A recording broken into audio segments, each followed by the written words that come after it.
dadweynaha xaafadda horseed ee degmada Xamar Jajab ayaa saacado kadib weli ka argagaxsan si weyn u hadalhaya shakhsi ay ku sheegeen inuu cudurka juudaanka qabay oo abaar maqrinimadii shalay ay tilmaameen in uu wiil yar ka badbaaday isla markaana uu dhaawac dhinaca wajiga u geystay.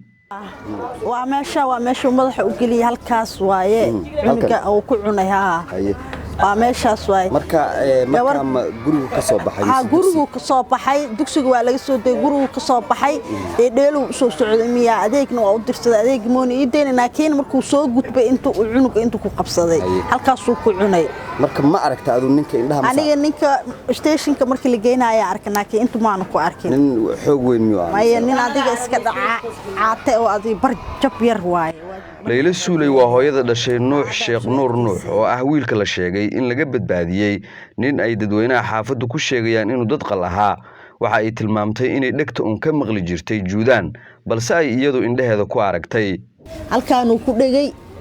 dhagitaanka uu soo ugu dhagaayay wuu qeeliyay qeeladii uu qeelinaya gabar markii gurigan naga soo horjeedo degan aragtay marka waxba ma way u arkeen waxay tiri ilmo isdagaalayay u maleeynaysa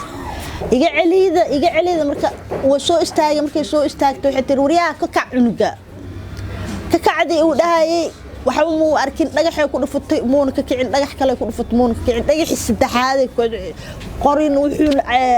baalka fiilo uu ku hayay saan ugu ceejinay halkaasna uu ka goosto dhibka wiilkayga maanta heesta waa u jeediyay marka waa kaas taa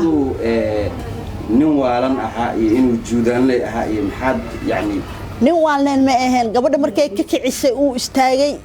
dhiigii uu dhuuqayay indhihiina banaanku ahaay uu dhahay marka ninkaas nin waalan ma aha juudaan leedil sheegay waa maqli jireen hadda anay u dhacday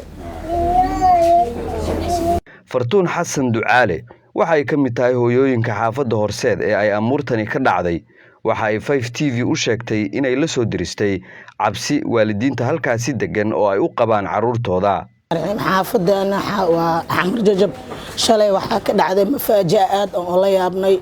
cunug yar oo 8 jir ah ayaa waxa nagu cunay nin juudaan leey ah xilliga salaada maqribka la galayay cunugii ku kor fadhiistay wajigu ka goostay dhuunta calaamo ugu suubiyay ninkana waa nin juudaan leey ah nin waalan ma ah waa nin miirkiisa qabo xaafadana xalay mafaajaadaas ka dhacday dadkii goobjooga u ahaa dhacdadaasi ayaa gacanta ku dhigay ninka ay sheegeen inuu wax cuni rabay kadibna booliiska Xamar Jajab ku wareejiyay taliska saldhigga degmadaasi oo aan xafiiskiisa ku booqanay ayaa sheegay in ay CID-da ku wareejiyeen ninka baaritaan ka horna aysan wax tafaasiil bixin karin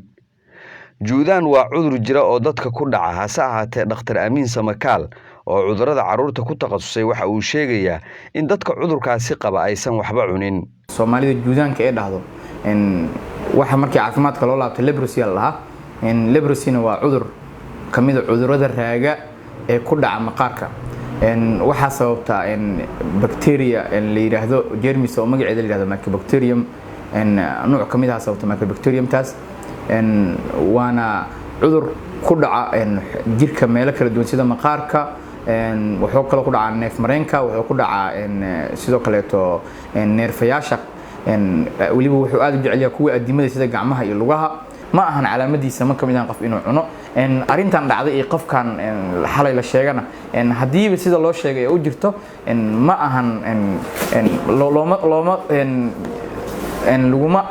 arintaas xiriir looma sameyn karo ama looma aaneyn karo qofkan cudurka juudaanka uu qabay ama leprosy uu qabay wax uu cun lama dhigi karo inay arimo kala jiraan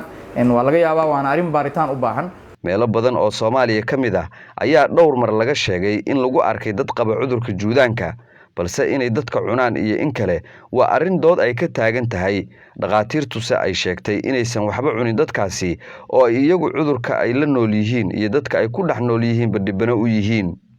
Maxamuud Soofeysana 5TV Muqdisho abka Dahab Plus iyo casriyeynta adeegyada shirkadda Dahab Shell Dahab Plus oo ku fududeynaya isla markaasina ku koobaya dhammaan baahiyaha adeeg ee eDahab Dahabbay iyo adeegyada shirkadda Somtel markasta iyo mar kastaba ku isticmaal application-ka Dahab Plus